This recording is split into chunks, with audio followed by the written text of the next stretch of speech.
Are you ready for it, sir? Go for it. So a lot of what our questions are kind of centered on are the values, the characteristics, and the ethics of organizational excellence. And it's all centered on, the level 5 leader, or really what that effective executive leader is. And at the core, I found this quote kind of interesting from Gates. When he took over his predecessor, Rumsfeld said, once famously told a soldier that you go to war with the army you have. And Gates said, that's absolutely true. But Gates kind of took it another step further and said that you damn well move fast as possible to get the army you need. And so Gates knew that, yeah, I'm going to go in with what I have, but I'm going to understand why I'm here and what my purpose is to solve the bigger problems as an executive leader. And that's where he really kind of made a huge impact in our eyes to really understand what it is needed. So, and I think Bino's got a good example from APD on this one. Right, so when a new chief comes in, he's pretty much adopts a department, an organization, but it's his responsibility to support and advocate for additional resources, and that means asking for more money, which in a chief's perspective is also making budget. So a good leader in our organization, APD, would be one that advocates for the officers, for the department, asking for more. When the conversation is adversarial, because that money could be spent elsewhere. So that's just one quick example of how it applies to my organization. Okay. Thanks, Vino.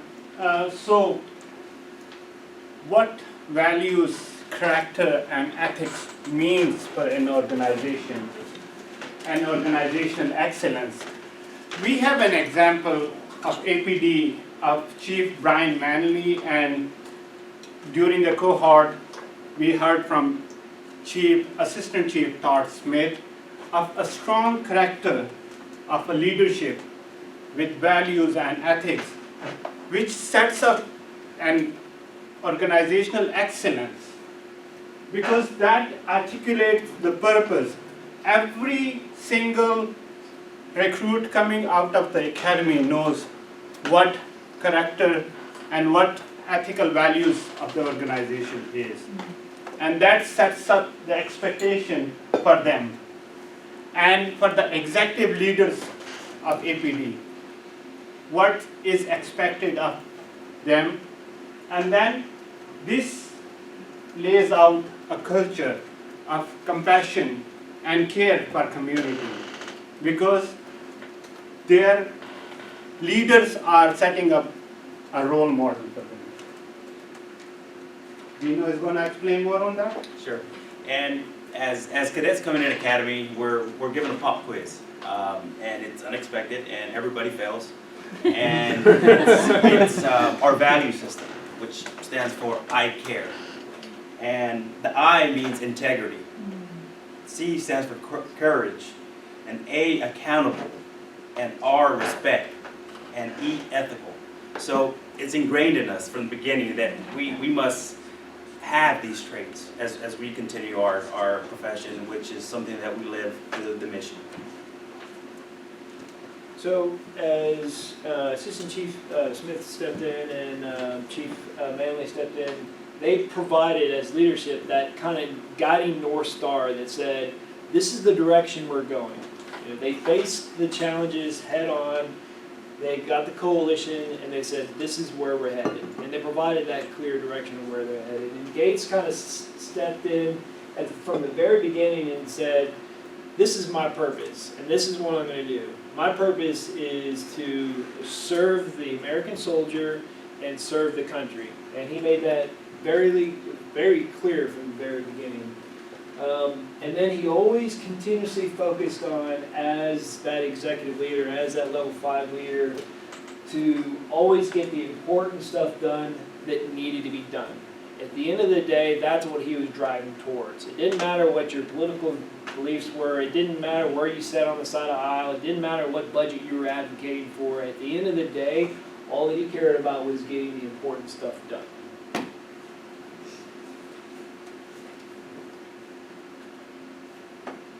So for values, what I think Bino's story of the I care really emphasizes, and what Collins and Peterson and Gates all talk about, is that values really are the person aspect of an organization. It's the heart, the core, the foundation, and you operate based on that. It's what influences the mission, and the mission influences that. And so what we really took away was this just commonality of what qualities of the person, of the organization, are being emphasized by the values. So Peterson emphasizing authenticity, and also how much of a foundation that is for any organization. Gates articulates his personal values on leadership, and then uses that as what does he expect from other people. So for Gates, values drive action.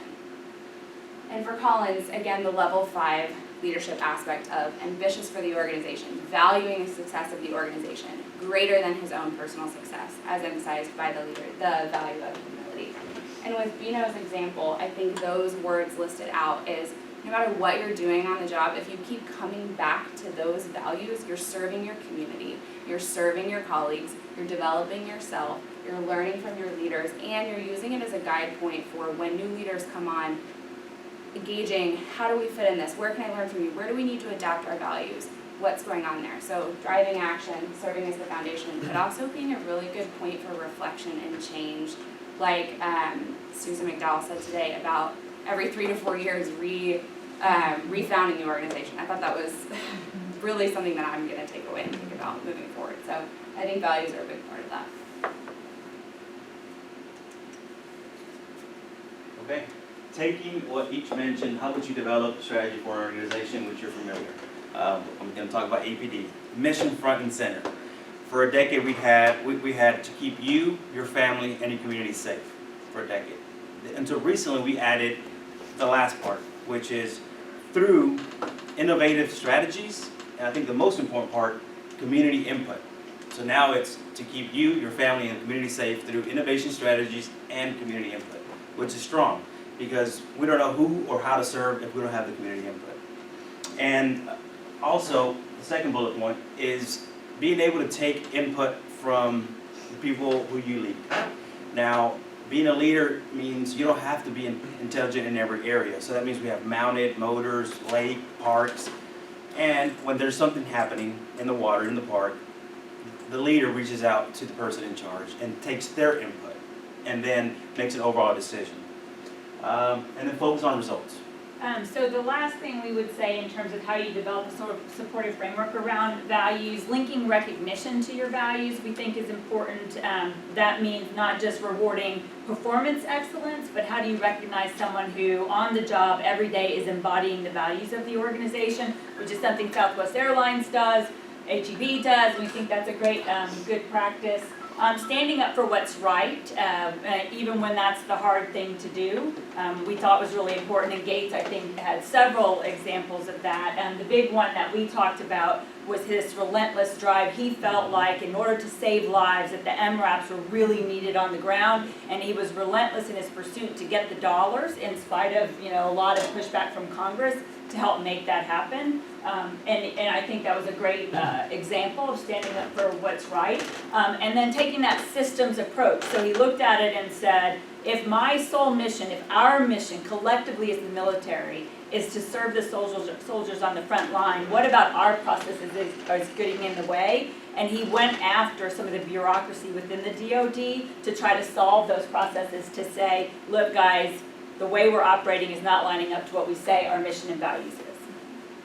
Okay, thank you, Team 2. Questions? Questions for Team 2? I have a question. So, Kate, this goes to your recognition of core values and mentioning HEB does. What are some examples of the things that, I mean, I understand performance, bonuses, and all of that, but in being able to go and say, good job, you were trustworthy, you were ethical, you had integrity in this situation. Yeah. How do you all reward?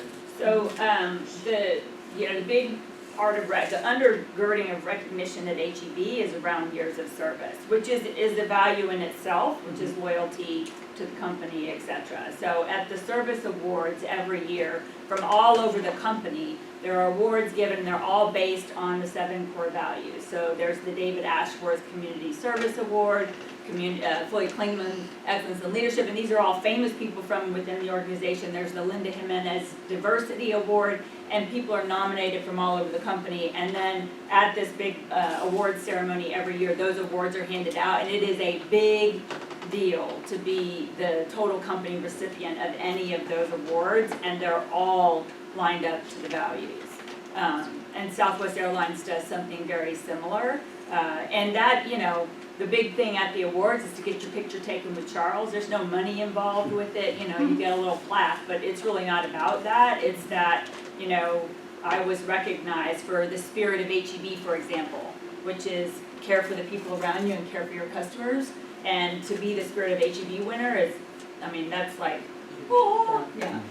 Well, so Kate, are you advocating that we should be naming awards after members of the EMPL cohort? Absolutely. The only problem with naming awards after people is that you have to keep reminding people of who those people were long after they're gone. Naeem, I'm trying to follow your lead and be a little bit looser with our humor. I appreciate your feedback. Thank you.